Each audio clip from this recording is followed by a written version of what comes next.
Well, hi group, it's Sunday night and it's time to once again review the week that's gone by and take a look at what's coming up.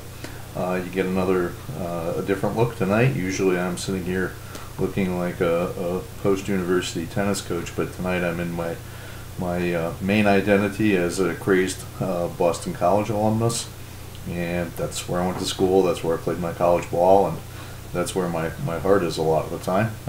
As a fan, won't be any basketball anymore after this week's ACC tournament, but hey, the NCAA hockey tournament is just about around the corner, and the Hockey East quarterfinals are over successfully, and it's trophy season, as they say up there. So go Eagles. Anyhow, all that being said, welcome. Still going through the ending comments from this week's discussion board, which I think has been pretty good.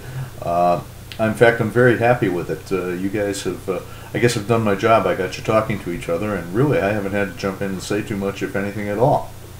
But it was some interesting concepts, right? Sport, the way we're looking at it, is a business.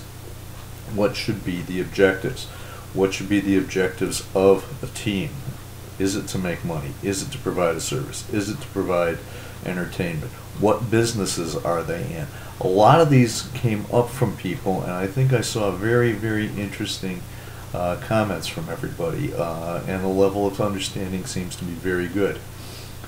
Just like the first week, I'm pleased. Now, as I warned everybody in the comments that you got back this week, grading gets a little harder as we go on because the concepts get a little tougher, and also, you know, you're gaining some experience and some feel for what's expected. So everything was great last week. I do apologize. I think I got things out Wednesday, and that's about a day later than I really hoped to on a usual basis. So this week I'm going to try to get things out a little bit earlier.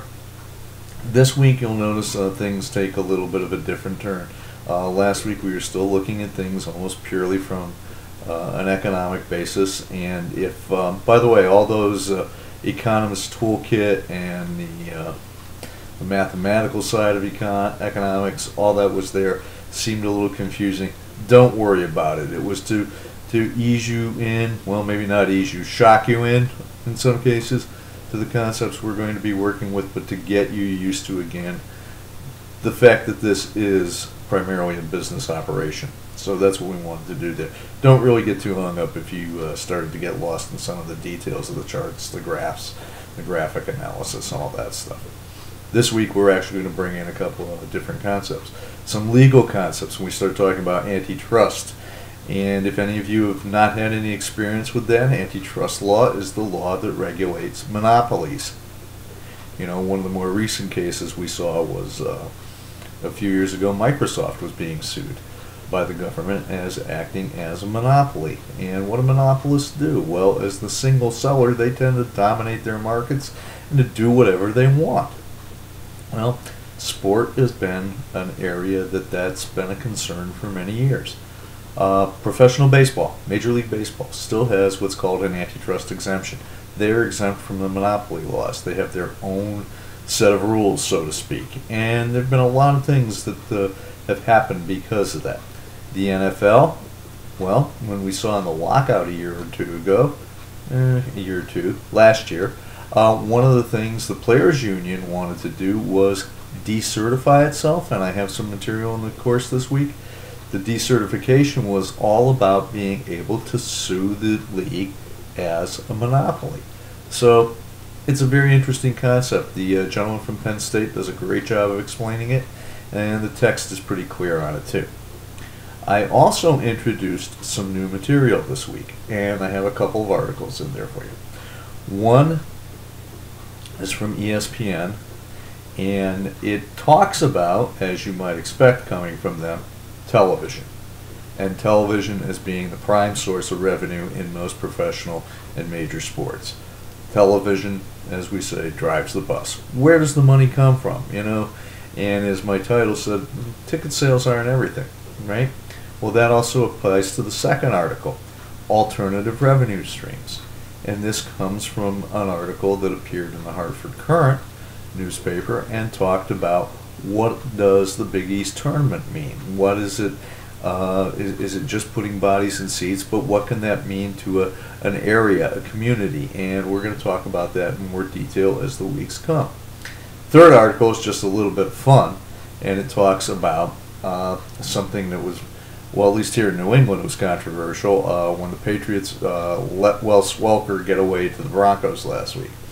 And there's a little article that says, what happened to the value of Wes Welker's jersey here in New England?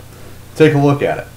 Kind of funny, but also kind of telling in a way, because it shows how sports just, well, remember as I said in the beginning, sports sometimes just isn't rational. It shows you little things along those lines that I think are going to just keep us thinking. So when you move through the material this week, what you're going to be dealing with, again, antitrust, you're going to be dealing with large economic issues, large business issues. So I've structured the discussion this week to look at leagues as a business, teams as businesses. What are the relationships? What do we need to understand? For instance, the way I've asked the first question. Take a look at that article about TV contracts. Well, think about it for a minute. What if every team in professional football, and I'll keep using football because it's considered to be such a well-run league, what if every team negotiated its own TV contract? Do you think that would help each individual team? Would it hurt some? Would some get a contract and some maybe not get one at all? What would that do to the whole league? What would that do to competitive balance, which is a topic that's coming up in a week or two? These are all issues that are very important and actually move us along as we keep thinking at that top level.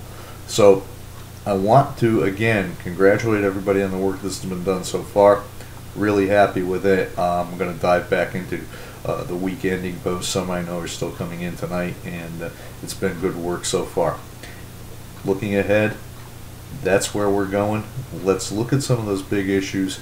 And in case people are wondering, we're now into week 3, and the general pattern that I've used in the online classes, yes, we will have a midterm exercise, but that won't come until week 5, okay? Not week 4, week 5. And actually, because we're doing it at this time of year, I think you're going to find that exercise to be rather timely too. Fit right in with things that you'll see happening right there on the court. That's a little hint as to what sport it's going into. Okay, so if there's any questions, as usual, feel free to contact me. As I've said, email's the best, and I'm looking forward to another great week. Okay, thanks very much.